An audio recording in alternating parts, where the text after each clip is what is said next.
All right, welcome everyone. We're gonna get started at the top of the hour. Thanks everyone for joining.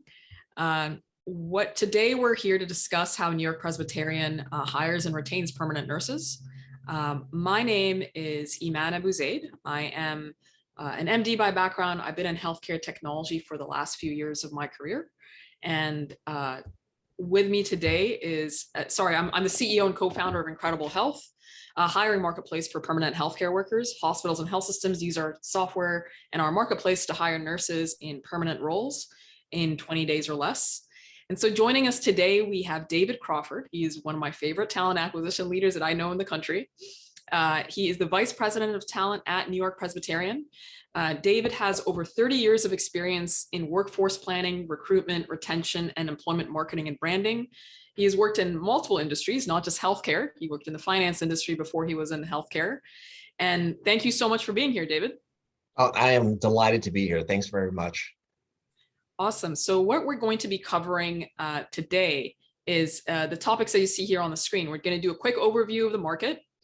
And then David is going to be sharing many strategies and tactics that he uses in what is a very challenging environment for hiring nurses right now. We're going to review how he thinks about employer branding, the actual hiring process itself, the use of technology, and how he assembles talent acquisition teams too. And we'll do a quick overview of Incredible Health as well. I wanted to just mention to everyone that this session is being recorded. So, and also we are taking questions. So please feel free to submit questions along the way, and we'll try to answer as many of them as we can as we proceed here. All right. Okay, so let's do a quick overview of the market, just to explain where it is that we're at where are we currently when it comes to hiring nurses and what's going on with this talent market. So our demand for healthcare as a country keeps going up, right? Our population is aging. Of course, pandemics don't help at all, right? But the demand on our healthcare system does continue to increase, but the supply of workers has not kept up with that demand. In 2018, healthcare became the #1 employment sector in the US by number of workers, and 1 in 8 Americans works in healthcare. And so what we're seeing, we've pulled some of the latest data from the last 12 months in particular, that's national. And so what we're seeing today is that we are on track to be 1 million nurses short in the US by 2023. So the gap between the demand and the supply continues to grow, and our supply is not keeping up with that demand. The second thing that we're seeing is turnover is increasing. The national average for turnover before the pandemic was at 18%. It has gone up. 2.5% it's now at 21%. As nurses deal with more fatigue, more burnout, more nurses taking advantage of early retirement, and leaving the workforce as well. The third thing we're seeing is an increase in costs. So labor as a percentage of revenue continues to go up. Nurse salaries alone, including that of permanent nurses, has gone up about 10% in the last 12 months alone. That is a huge jump. That's one of the biggest jumps in salaries that we've seen, in the history of US healthcare. And this is happening even with permanent nurses. This isn't simply just travel nurse labor and travel nurse salaries. Even that of permanent nurses is also going up. And then as a result of all of these challenges that we just highlighted, the days to fill does continue to increase. It currently takes 82 days on average to fill a permanent, specialized, experienced nurse role. I think it's a lot shorter for new grads right now, but if you want experienced and specialized nurses in the acute care setting, it is taking quite some time. All right, so let us hand over to, let me just tee up the first question for David. So David, we'd love to hear just quickly an overview of who is New York, what is New York-Presbyterian, your employees and how much you're hiring. And then we'd love to hear your perspective on how nurse hiring has changed during COVID. Sure. Well, thanks first of all for including me. I always like having conversations with you about this. And as you said at the beginning, I'm a numbers guy. I spend most of my time in finance, and the statistics that you're just talking about right now are really very scary. They're also very intriguing. But also as I reflect now on the bio, everyone's focusing on your 20 days and I'm 30 years. So as far as me being in the business, you're youthful and I'm the old guy here. But first, what I want to make sure that our viewers do know, because this is live, this is not a recorded event, that we do have the chat function. So I'm encouraging people to put their questions in. Second, what I'm speaking from is from my experience as at a major healthcare system in New York, where I've been for the past 6 years, and that my remarks basically shouldn't be taken as the spokesperson from NYP, because I'm not the official spokesperson, but I'm also, not a clinician or a scientist, but, and I don't pretend to be, I'm someone who cares passionately about well-being, about health, about patient care, and that's what I do, why I do. Now, I do it at NewYork-Presbyterian. Let me tell you just a little bit about it.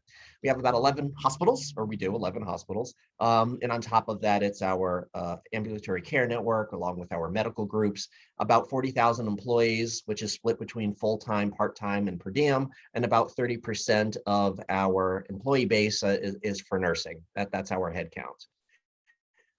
What we're facing right now is this national nursing shortage crisis. And what you were just talking about right now, this is going to go on for a while. What we're dealing with right now is a little bit about recovering from this pandemic that started about 21 months ago and how we are managing through that. The nurses that we have across our institution take care of all of our hospitals, and NYP works in close collaboration with the 2 medical schools that are listed above me, which is Weill Cornell Medicine and Columbia Physicians. How has it affected, nurse recruitment right now? Well, nurses are tired. Nurses are exhausted. When you think about what was leading up to where we are today, think back to March and April of 2020. Right now, we have about 100 COVID patients throughout our hospital system. Back in March, it was 100 that kept coming in every day. We reached an all-time high of 2,500 COVID positive patients across our system, with 750 of them in the ICU, probably on ventilators. We have about 450 ICU beds across our system. So we had to come up with makeshift, ways that we're going to deal with that. It was challenging. It was very, very challenging. And with that, you learn to be nimble, you learn to be flexible, you learn to be resourceful, and you need to be safe at the same time. So that's what we have seen and what we're dealing with right now as we're trying to manage through that. So I welcome, your questions as we continue to delve into this topic. All right, fantastic. So the topic that we'd love to explore first and is employer branding, right? Employer marketing. It's one of a key initiative, I think, that you drove at New York-Presbyterian when you joined. And now when you look at New York-Presbyterian, I mean, you have a fantastic employer brand. Could you walk us through the strategy, the tactics? How did you even think about prioritizing this? We'd love to hear more about how you thought about employer branding specifically for NYP. Well, we've always had a very strong, I'll call it consumer or patient facing brand, which is amazing things are happening here. People have seen these commercials for going back 15 years or so about what we have done to address, serious healthcare issues and what we have done to make lives better. But I often wondered when I got to this place is who are the people who are taking care of these individuals who are making things happen? So the focus was on where amazing works, the people who are making those amazing things happen, how individuals come together as a team. On top of that, it's as an employer, it's being on the Forbes list or Fortune list or Glassdoor or Indeed or Working Mother. And also it talks to the quality of care and the cultural transformation when we embarked on our magnet journey. I mean, at this time, over just the past couple of years, we have our Weill Cornell campus, we have Columbia, we have our Children's Hospital, Westchester, Hudson Valley, Lower Manhattan, all magnet designations. And that's something that nurses are looking for because it shows how serious an organization is about magnet. And it's not just about getting the magnet designation. It's about what you are doing every day that's part of your culture that shows that you have the magnet designation. Does that make sense? Yeah, it does. It does. Yeah. So brand is very important as far as what's my job going to be like working in this type of environment as a nurse, and what does this say about the entire institution, about who we are? Okay, so it's not, I mean, it's not enough to just have a patient brand. No, Right? Like you've it's got to not. have an employer brand. And so tactically speaking, what changes did you make in order to make that happen? So you mentioned the lists, you mentioned Forbes and being on the Fortune, being considered a top employer by these large publications. Could you walk through what you did tactically in terms of on your website and, as talent was coming to your team? Sure. As it's someone who looks at websites about how people are attracted to an organization, because they might not know who works there, but they have to look at the website to get an indication if this is the right culture and environment. So what I saw when I first got to New York-Presbyterian were a number of videos where people spoke about the benefits, or their mother worked there, or it's just a nice team-based environment. I'm thinking, you could say that about any organization, not necessarily about New York-Presbyterian. So with that, we did an overhaul and we met some of the fantastic people who work at New York-Presbyterian. And in 90 seconds or less, what I was looking for is, number one, the pride that they had working at New York-Presbyterian. Number two was whatever job it was, the focus that they had on patient care. And number three, they just had to pull you in. You just had to like these people you'd want to work with on a day-to-day basis. And when you go to our videos, that's what you see. We don't have stock footage out there. These are real people who work at NYP and are proud to be here and have interesting stories to tell. Okay. And look, we have attendees from all over the country, talent acquisition leaders, HR leaders, nursing leaders as well. And, not everyone has a big patient brand like New York-Presbyterian, which you could argue New York-Presbyterian has a national brand. Yeah. What advice would you have for those that might have smaller patient brands that, that might, not have the same pizzazz as New York-Presbyterian does? Well, the thing is, you can't just look at it as a monolithic way. We have as I mentioned at the beginning, 11 of our hospitals, they're not all the same. Yeah. We have one in Washington Heights. We have one on the Upper East Side. We have Hudson Valley, which is Cortland Manor, so near Peaksville. We have Queens. We have Brooklyn. They're all in different communities, so they can't be treated the same. You have different, people who are going to those locations, but it's New York-Presbyterian. When you see that on the building, New York-Presbyterian / Lower Manhattan or Lawrence or the Allen Hospital or Children's Hospital, you have to know it's NYP, but there's something specific about that particular community in which we serve. So find out what that special thing is. Your employees can tell you exactly what that is, and that's what needs to be marketed. So even if you're in a rural community, you mean something to your patients out there, and they need to understand what that is, because everyone gets sick. Everyone's going to need some type of assistance at some point. And with that, you have to sell what that message is so that people understand. People go to healthcare for a particular reason. You're a physician. There's a reason why you went to medical school. Now, the thing is, I worked in finance for a long time where I wouldn't trade anything for that. I think it was fantastic, but there was this sense of urgency that people felt where everything was a life or death, situation. And I get it. But the truth is, it wasn't. This is a hospital. It is. And there's a certain meaning, there's a certain resiliency, there's a certain passion that people have for taking care of other people who are in need. Okay, so essentially any team in the country can work on their employer branding. That's what I'm saying. Yeah. And we're in talent acquisition. I'm in recruiting. You have to know what that is and also be proud of what that product is. I'm the face to external candidates to New York-Presbyterian, and I have to be sold. So with that, I have to be able to communicate what that special thing is about working at this place. All right. So let's transition with talking about your talent acquisition team. You have a high performing team that you've built at New York-Presbyterian. Could you give us an overview? What is that team, and how do you think about composing it? Yeah, it's made up of recruiters and sourcing specialists, along with my leadership team, the directors on my team. It's comprised of people who are more junior in their career, people who are more senior or seasoned, people who have transferred in from other parts of NYP, We have nurses on our team who have worked as nurses on units, as managers on units. So it's a collection of skills that comes together. There is no one model for my team, because I need a diverse group that bring on board a certain level of expertise given all the positions that we have. By that, I mean, it's not just nursing, and I know that's what we're talking about here, but we have people who are in facilities. We hire accountants, we hire people in HR, we hire people in IT.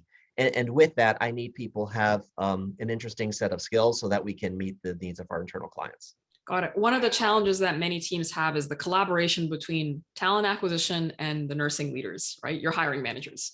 Yeah. Could you walk through a little bit more about how you think about that collaboration, both at the executive level as well as at the recruiter level? How is it that you're facilitating those relationships and that collaboration with your nursing hiring managers?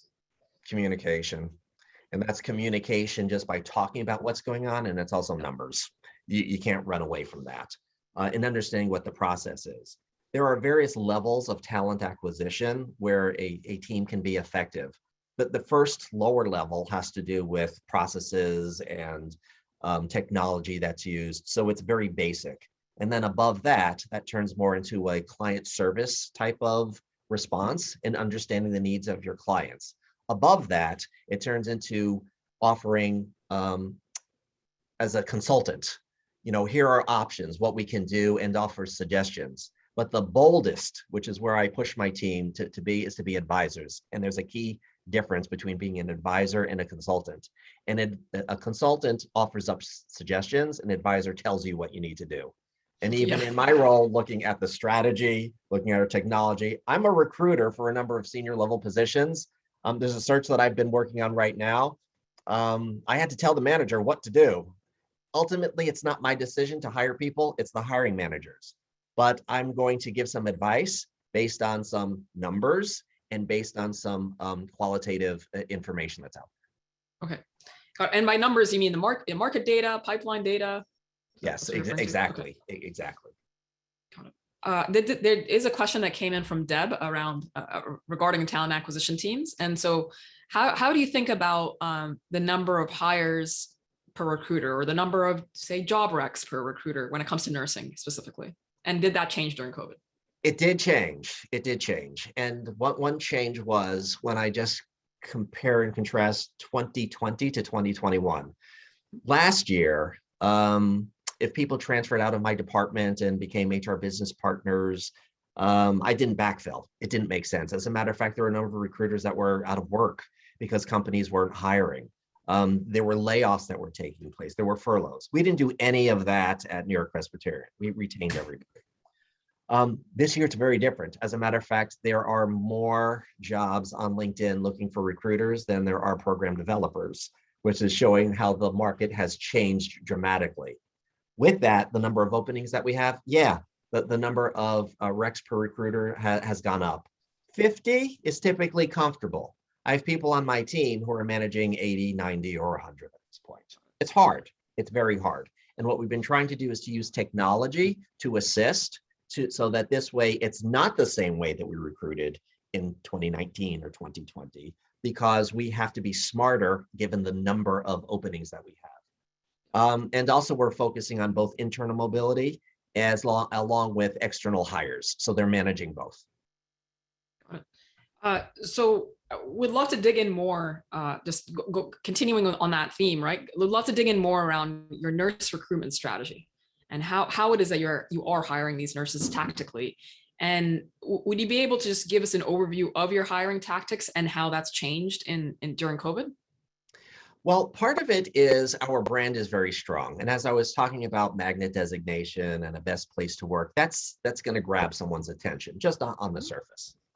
What we've reached out to former employees, so the boomerangs, the people who worked with us, went off somewhere just to see if they want to come back in either promotional opportunities or individual contributor or even part-time or per diem. So the alumni.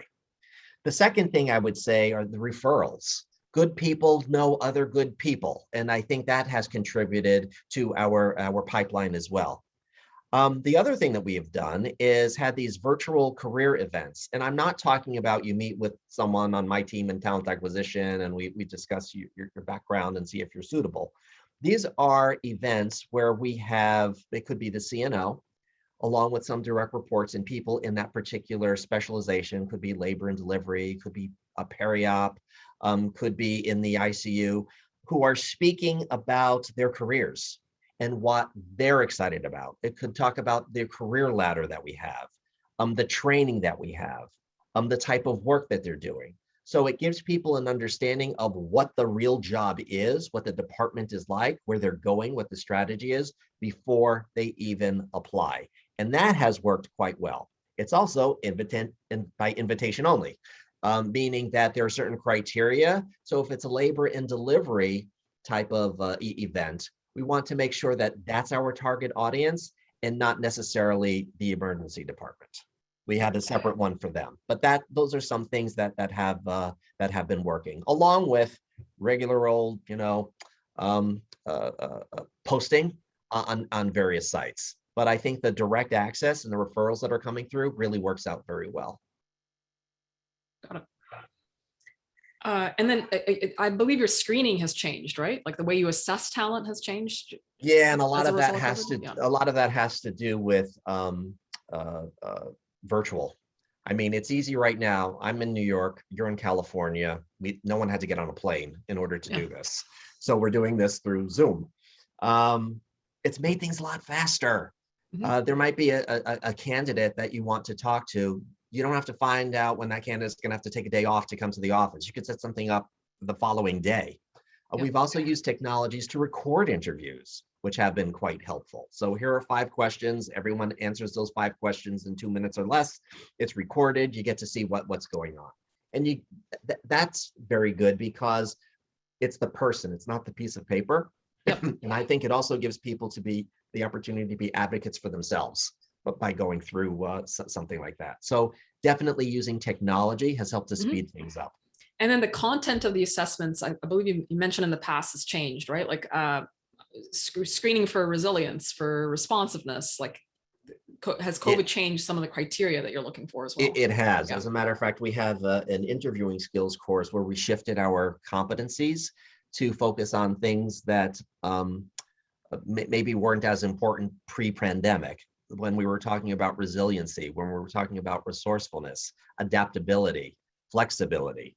Those are some competencies that are ever more important, especially what we learned through COVID. Information kept changing on a daily basis about what's going on. I mean, think about when you used to wash down your groceries when you brought them into the house. You don't have to do that. So with that, we changed the competencies, and that's what we use as we are interviewing candidates, assessing based on that, because that will be used for our performance reviews. Got it. Okay. So the next topic we'd love to cover is you mentioned technology a couple of times, technology and screening tools, and how do you think about the technology and tools that you're using in your hiring process, in your nurse hiring process specifically? There's a tool that we have been using. It was developed with a third party, which has a series of questions about a particular situation, and it's multiple choice. How you would handle yourself in that given situation. The way that it was developed was with these scenarios, we had a number of people, employees, answer these questions. Managers evaluate who the highest or strongest performers were. And with that, we checked to see if there was a correlation about how someone answered the question to what our high performers are. If there wasn't anything that was statistically significant, we threw it out. Didn't mean anything. But I'm not saying that one question or one answer was right or one was wrong. It's if the strong performers selected A, that's what we would go with. What we've had is that our candidates now are completing this assessment, and it's been very helpful for us to see how they answer these questions, because it's also showing them that they would fit well into our culture of patient care and how we would expect people to react in certain organizations. So that is a tool, a technology tool that we use to review candidates as they're coming through. Doesn't necessarily mean we're going to knock them out, but if someone's very strong on teamwork and communication skills, We're not going to spend the interview time talking about that. We'll talk about the competencies where they score a little lower. Okay, so it's almost like the interview questions are being customized based on their original answers. That's correct. Okay. So I know that, we all want, whether it's you in NewYork-Presbyterian or us at Incredible Health, we want recruiters to be operating at quote unquote the top of their license, right? Like what is it that they do best? And that's the human connection. That's interacting with candidates and interacting with hiring managers. Can you chat a bit more about how you think about balancing your recruiter time on what they do best, which is a human connection, versus the administrative work or the technology work that recruiters do as well? Yeah, that's a hard one because there's never enough good technology. Not all of it is integrated. Yeah. But what I want them to focus on is the pace of what they're doing, because you can't get all of it done at the same time. But what I don't want is to substitute technology to do our jobs for us, because that human connection is so important. I think that's something that people are craving, given the environment in which we are right now. This type of setup is great for transactions, but it's not great at building friendships, at building relationships, at building partnerships. So that's where I need the recruiters to be. And that's what we've been striving towards. It comes down to never let the human connection piece, be disappear in substitute of a piece of technology. And that's what my team's been able to do. Focus on the candidate experience. Okay, that's fantastic. So we're dealing with a very difficult environment. We've got travel agencies going after these nurses. We've got you're also operating, even independent of that, in a highly competitive market for talent. New York has a lot of hospitals and health systems that are going after similar talent. How are you thinking about? Are there any kind of changes that you're making to address that competition? Like, for example, we have some leaders that are expanding their float pools so that we have some leaders who are adding more part-time positions to enable more flexibility for nurses. We even have some leaders that are creating internal travel agencies, frankly. So curious if there's any sort of strategic concepts that you or your nursing leaders are putting in place in order to deal with this intense amount of competition. Yeah, we've brought on more nursing students and focus on colleges and universities to also help the nurse work at the top of his or her license, as we're looking at patient care and what needs to get done there. We're also looking at ways in which we can, I guess, speed things up a little bit more with community-based organizations to bring people on board. We have had travelers, and we have had other part-time or per diem or people who have shifted from full-time positions over to per diem. But when you're looking at the ICU, when you're looking at the OR, when you're looking at L&D, when you're looking at the emergency department, it's hard because, I mean, let's be realistic. We're human here. If someone's offering me double my compensation, I don't know. I might have to think very long and hard, even at an organization that I like a lot. But it's short-lived. I don't know how that can be sustained for a long period of time. Our compensation is fair. We take care of our people. It obviously is important to bring people in from the outside, which is what we are doing. But at the same time, I'd rather focus on how we're taking care of our internal folks than offering large sign-on bonuses to people on the outside. That's just the philosophy that we happen to have. Okay. All right. So let me just do a quick exercise with the group here. And by the way, please feel free to keep submitting your questions in the chat. We should have time to address a lot of questions.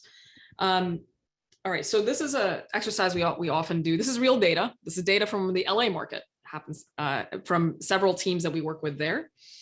And so what we have here is three different teams that they do compete for nursing talent. We have competitor A has the highest salaries in that market, in the LA market. We also have competitor B in the same market that has the biggest brand. It's a very large national brand, probably you could argue maybe possibly an international brand that they have. And then we have competitor C, which is the fastest speed. This is the team that is hiring, getting candidates through their funnel the fastest. As you look across the slide here, you can see the amount of time candidates are spending in each step of the process. Again, this is data pulled from the Incredible Health Marketplace. And so we can see how long candidates are spending, at the phone screen stage or at the hiring manager interview stage, or how long it's taking to send out offers and so on. And so the question to the group, to everyone who's attending the webinar, like who do you think hires the most in a given week or a given month? Is it A, B, or is it C?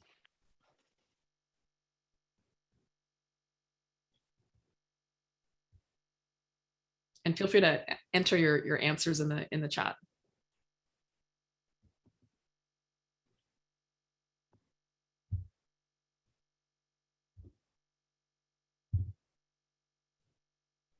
All right, we're getting C is coming in. Gosh, everyone has said C. You are correct. It is C. It was actually one of these things that surprised us a bit when we started Incredible Health. When we first founded it in 2017, we had always assumed, oh, it's going to be the employers with the biggest salaries and the biggest brands that hire the most. And it turns out that the teams with the best hiring processes and that can get candidates through their processes the fastest end up hiring the most. Other data that we have from our marketplace overall, I mean, we operate in 22 states now, and this is consistent in every single geography where we operate. 68% of nurses accept the very first offer they receive. And 61% accept their first offer, even if the second or third offer might have higher compensation. A lot of this, when nurses are looking for a job, they are often working, right? They are doing the job search on the side while doing their night shift and while working overtime and so on. And so they do put a premium on employers that can get them through the process and get them an offer quickly. Curious, David, how you think about hiring processes and sort of accelerate how you think about the speed of your pipeline as well. Yeah, speed's very important. And I totally agree with that. I think that does make the difference. Because a lengthy process, just think of it this way. If it's going to take you a long time to be considered as a candidate, how interested in me are you? I interview for a position, I don't hear anything for 2 or 3 weeks. It makes me question what else you're doing. Are you looking at internal candidates? Are you looking at 15 other candidates? But if something moves swiftly, I know that you want me. So from a candidate's perspective, I get it. And I agree. Right. So when, because we know many talent acquisition teams deal with this, when you have your nursing teams, your nursing hiring managers, your nursing leaders say, hey, we need to have a 4th panel interview, or for this, we need to add another peer interview, or they're trying to lengthen the process because they think it's more thorough. Yeah. What as I think you describe your team as advisors. What are you advising them in situations like that when they're trying to change up the hiring process in the name of thoroughness, but will slow down the speed? Given the environment in which we are operating, you don't have it, and there's no reason to go through 4 or 5 rounds. It's not. As a matter of fact, our ratios are really very good. For every 2 people who move on from my nurse recruiters, 1 of them is going to get a hire. So they have a 50% hit rate, which is terrific. But with that, to your point, it's basically 2 rounds. Right. 2 rounds, you can't change it. That's it. Process is standard. Yes. Okay. Question came in around reference checks process and other requirements. So have you changed your reference check process and any other other requirements when it comes to your hiring process in this, given the market? At the very beginning of COVID, when it was just speed to get people in quickly. And that was even for people who were volunteering, so not necessarily getting hired. They needed a background check process. There were different attestations that we were able to accept. And obviously with the executive order that came through in New York, if you were a licensed nurse in the state of Ohio, you didn't necessarily need to come to New York and get a New York license, right, in order to practice. So those were things that helped to speed things through. But what we did, realized that we're not going to compromise on the integrity of our background check process.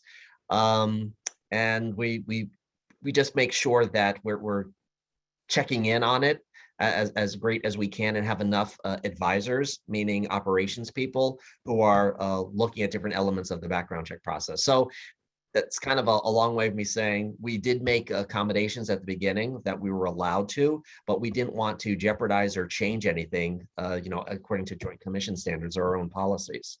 Okay. So we were talking earlier about, we've been talking about the hiring process and how to get candidates through. And we talked a little bit about technology, and recruiters need to operate at the top of their, quote unquote license, right?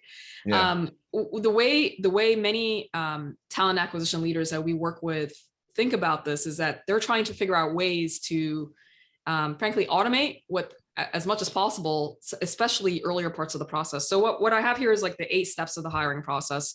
Everyone roughly has the same 8 steps, right? You got to source, you got to actually find these candidates. Yeah. Make sure they're, we got to pre-screen them or pre-qualify them, make sure they're actively looking, get the recruiter phone screen scheduled, get the hiring manager reviews done, get the offers out.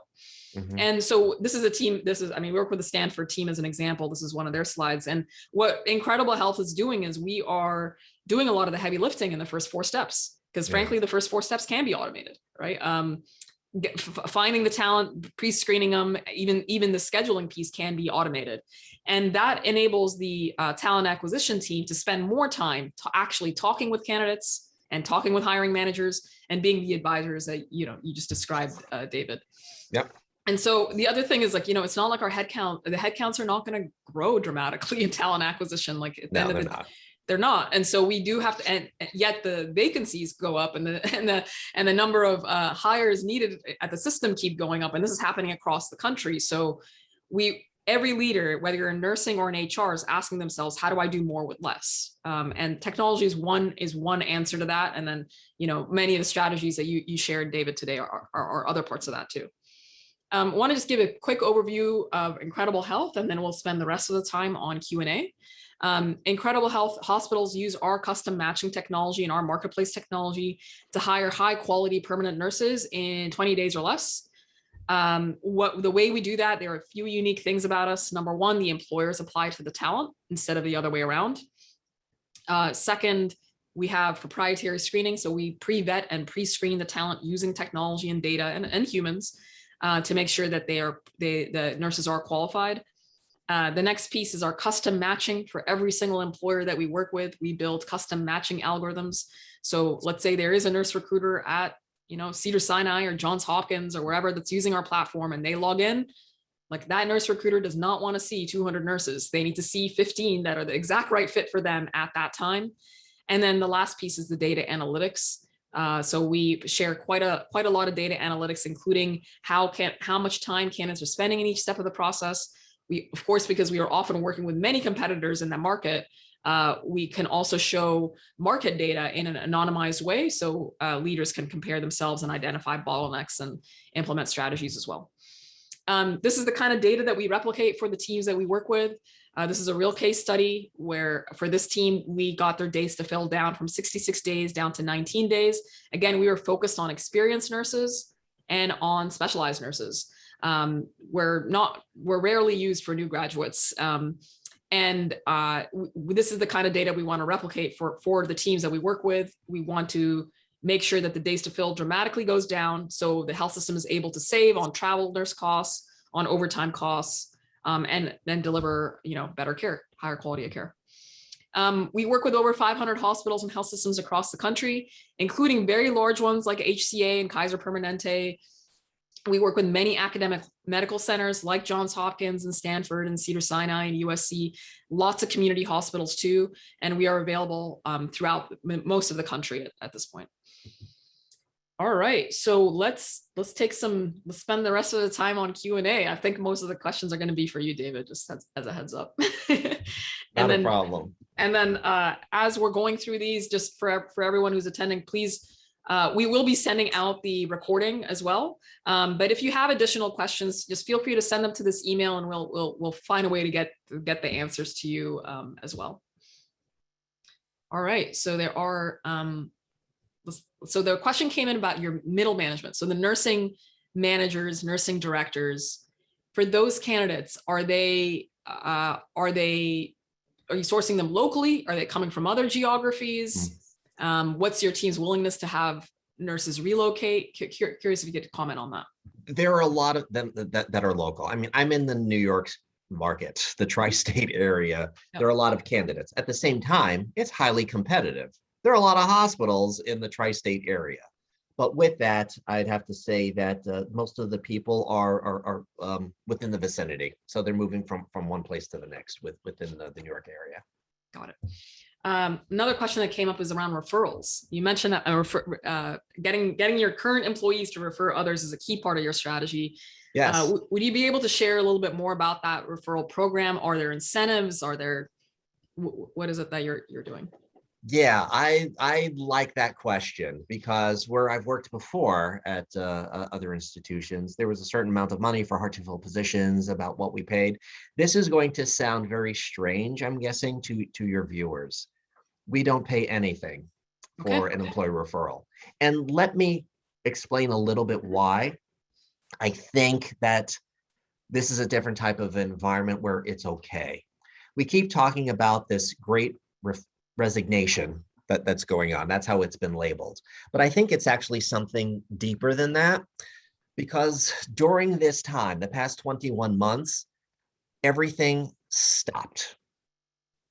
And once everything stopped, you had the time to really think and to think deeply about what's going on. You don't have the distractions of, the social obligations. Although Thanksgiving's coming up, remember, no one was traveling for Thanksgiving. No one was doing anything. You don't have the errands. You don't have the sporting events that you're going to. You don't have the birthday parties. You had to stop and think, and you were at home. So everything became very self-focused, inwardly focused, as opposed to outside. That gave people the opportunity to do more soul searching, more purpose, to realize what's important to them, the existential types of questions, the relationships I have, where I want to be, what I want to do, and that's not just about your career. So with that, people had the time to reflect, and they made some big decisions. Mm-hmm. And I think that it's giving people the opportunity to think about where they want to work, what they want to do, and they know why that they want to do it. So that's why I'm saying there's more meaning associated with what people do and how they do it, as opposed to the money that's out there. That might just be the distraction. As we've seen in this great resignation that I'm calling the great reflection, there are people who have just walked away from situations. Yep. And it's not about the money. They'll figure it out. Right. I like great reflection sounds a lot more positive than great resignation. I like the rebranding of it. Great. Thank you, Sonia, for that question. Another question, this one's for me, is also from Sonia. What's the normal ramp-up time for Incredible Health? From the time the contract is executed to the time your team is onboarded is usually less than 2 weeks. All of onboarding is done in half a day. We collect some information from your team, like your job rec list, for example, ahead of time in order for us to set up your custom matching algorithms. But yeah, and it requires zero integration with your IT systems. So onboarding is usually done in half a day. There's a question that came through that says, are you growing in-house? So the question I have is that for my team? If it's for my team, send me your resume, so this way I can take a look at it. Or is it that we're growing, our overall workforce, which we're not. If anything, we're dealing with backfills or dealing with future of work, how we are heading in a new direction using some of our technologies or service lines or what's going on. We're going down that particular path. But if I'm not sure about the question, if it's about my team, feel free to contact me directly. Yeah. Let's tackle that question from the nursing standpoint. Like, how do your teams think about growing nurses in-house? I know that your team has very advanced career ladders and advancement programs and training. If you could comment a little bit more on that. Yeah, we're starting to hire more and more new grads because we think that makes sense, especially if they have their clinicals or their externships on site with us. But also, This is about additional training that we have for our more experienced nurses. I'm surprised the number of people who are pursuing their DNPs, because we have a relationship with Case Western Reserve, and there are a number of people. There's always a cohort that's going there. So this is the spectrum of the most junior to the most senior, where further education is important, and giving people the opportunity to even move out of different specializations into other nursing areas. Once you have a good person, you want to retain them, you want to grow them, you want to develop them. And that's something that New York Presbyterian is committed to doing. Right. One thing I'll share is just data from our platform is why nurses are even changing jobs, right? We do track this very carefully, and it hasn't actually changed too much during the pandemic either. The number one reason is career advancement. Okay, so they're trying to switch to another specialty. They're trying to move up in their specialty. They're just trying to expand their skills. So the number one reason and this is across the board, across all geographies, that nurses change jobs is for career advancement. Number two has something to do with usually has something to do with location, right? Like I'm relocating, I'm trying to shorten my commute time, like something about their life and where they physically work needs to change. So that's the number two most common reason. Number three is flexibility. I need a better schedule, right? Like a lot of nurses, nurses today are caring for young people, caring for older people, like they just need more flexibility in their lives. And so that the employers that are adding more part-time options, doing mixed shifts, so like you're not stuck on night shift, for the foreseeable future, and so on, are and catering to that flexibility are having more success. And then the fourth and last reason is more pay. I think many HR leaders and nursing leaders make an incorrect assumption that the number one reason is pay, and it absolutely is not. The number one reason why nurses are changing jobs today, during the pandemic and before the pandemic, is actually career advancement. To your point, David, around needing to invest in training and keeping great talent. Great. Another question that came up. Onboarding. I see a question came through about onboarding. It takes about a month from the time that the offer is accepted by the candidate to the start date, which is quite rigorous. There are compliance issues. There's the workforce health and safety, for the medical. So it takes about that long. But I'm going to put something out there. I know it's controversial, but we feel very strongly about it. In June of this year, we had a requirement, you can call it a mandate, about having the COVID vaccine. And people had until the middle of September to be compliant. We felt that way because it's there to, you don't want to go into a hospital, for one thing, as a patient and get sick with COVID. So we wanted to make sure that not only were we protecting our employees, we're also taking care of our patients. It was a controversial decision. It was the right one. There are a number of people who, externally, complained about it, but we did the right thing. Even though it sounds like, there was a lot going on and there's a lot of discussion and things like that still stay in the media, it almost turned into a non-event. We didn't lose many people. I mean, it was like 300 or so, something like that, who left as a result of that. Given what I was talking about, a 40,000 employee base. So not a big deal. And we think it was the right decision. Actually, we know it was the right decision. We want people to be safe. Okay. This is a question from Deb. Do you have to deal with the issue of counteroffers after you make an offer? Or not so much with nursing specifically?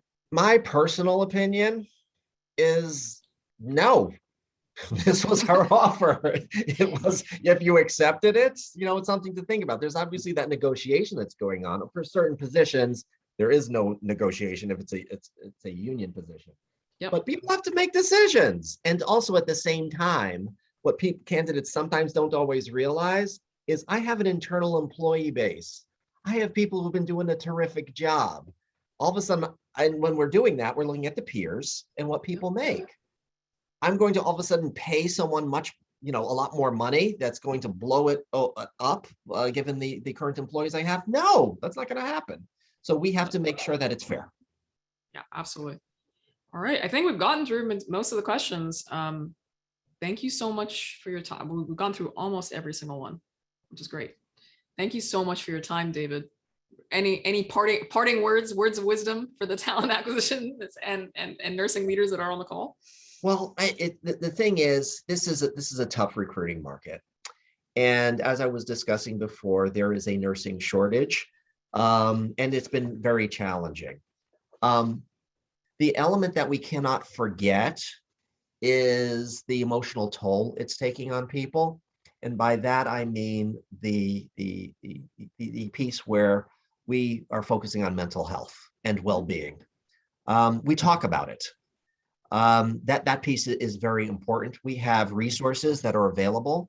We have pastoral care who are available to have conversations with folks, because emotionally, for the past year and a half, it's been not just about, the workload that people have, but also the major issues that are out there about, social justice, about equity, about quality.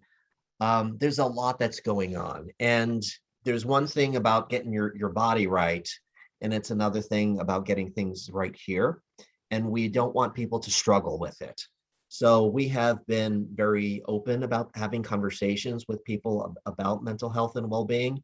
And that's something that not just healthcare providers or healthcare institutions need to focus on with their employees, but every employer out there. So that would probably be the main message that I'd like to leave with people, as we're dealing with very, very difficult times. All right. Thank you so much, David. Really appreciate you joining us in our incredible health speaker series. And thank you for sharing all your words of wisdom on your strategy, your tactics, and hopefully it's been helpful to many of the attendees. Terrific. I appreciate it. It was very good talking to you. Good seeing you again. All right. Good seeing you Bye. too. Thanks, David. Bye.